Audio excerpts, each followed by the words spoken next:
Welcome back to the show.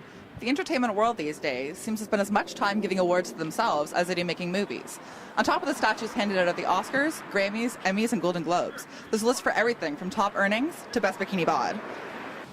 This week, Scarlett Johansson is named the sexiest woman alive by Esquire magazine, making her the first woman to top the list twice. But before we get into why Scarlett is Esquire's perfect idea of sexy, let's take a look at the other list out there to see who her competition was. Katy Perry topped Men's Health's list of the hottest women of 2013, while Maxim crowned Miley Cyrus as its champ. Beyoncé reigned supreme on GQ's list of the sexiest women of 2013. FHM has Mila Kunis in first, and Jennifer Lawrence claimed the prize on Ask Men's list. And just so you don't think women were the only ones being judged, Benedict Cumberbatch won the title from Empire so far, and Glamour and People magazine are set to release their sexy male picks sometime next month. Last year's winners were Channing Tatum and Robert Pattinson.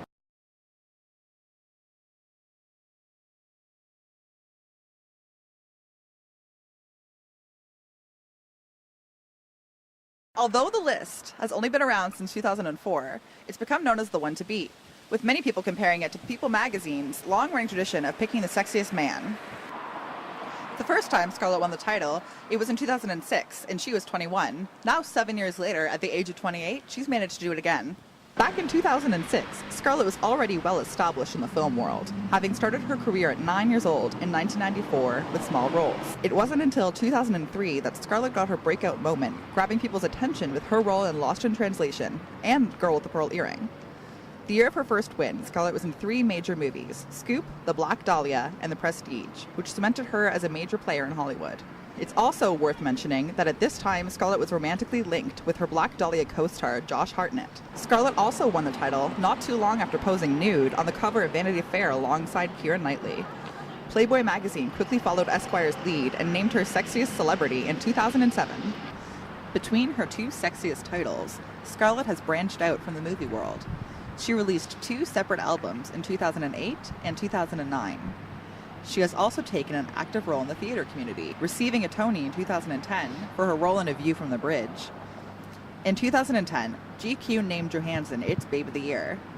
Just this year, Scarlett went back to Broadway to star in the revival of Cat on a Hot Tin Roof, and 2 of her more recent movie roles, Don John and Under the Skin, have included nudity, which may have contributed to her second title win. Scarlett has also appeared in advertising campaigns for Calvin Klein, L'Oreal, Louis Vuitton, and Dolce & Gabbana, all of which focus on simple and classic beauty.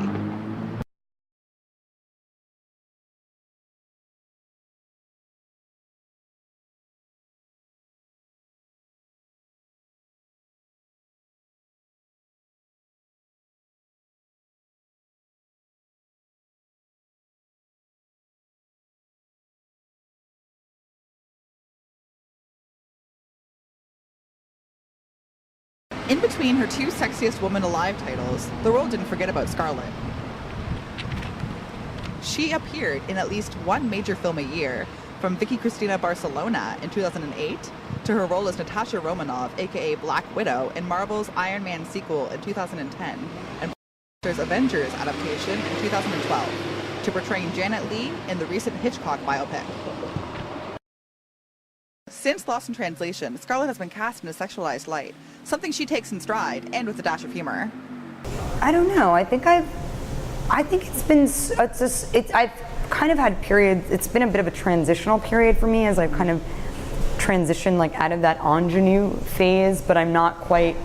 For a while I was like I was kind of in between being a young woman and a woman. That kind of, what do you do with that period. I'm not really a, I've never been attracted to like big popcorn kind of romantic comedies. Mm-hmm. And also I've never been kind of cast in that way. So it's been, I guess, a bit of a challenge just to find the right fit for me. Also, I've been always interested to work on things that were kind of would provide me with some sort of artistic challenge.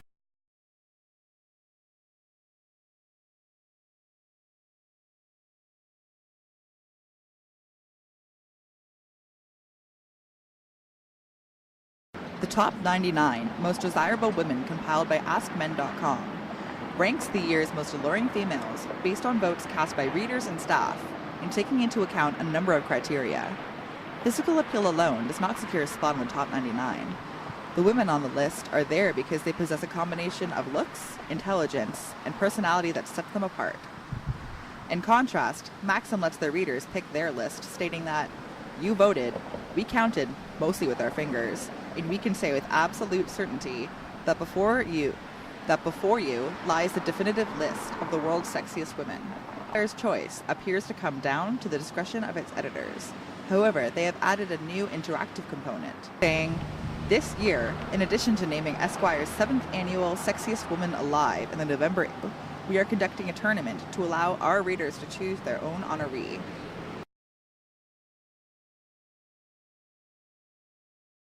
Charlize Theron, who won in 2007, has to be top of the list for a possible double win. With 3 films slated for release in 2014, there will be no shortage of media attention on her next year. And her Christian Dior campaign has kept her classically sexy image in the public eye. The underdog candidate for the double win at this point would have to be Minka Kelly. Although she won the title in 2010, her career slowed down considerably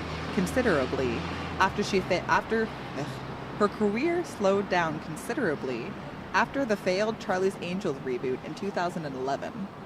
Though she is set to be a part of 2 upcoming movies, so there is still a chance she may reclaim the title in a few years.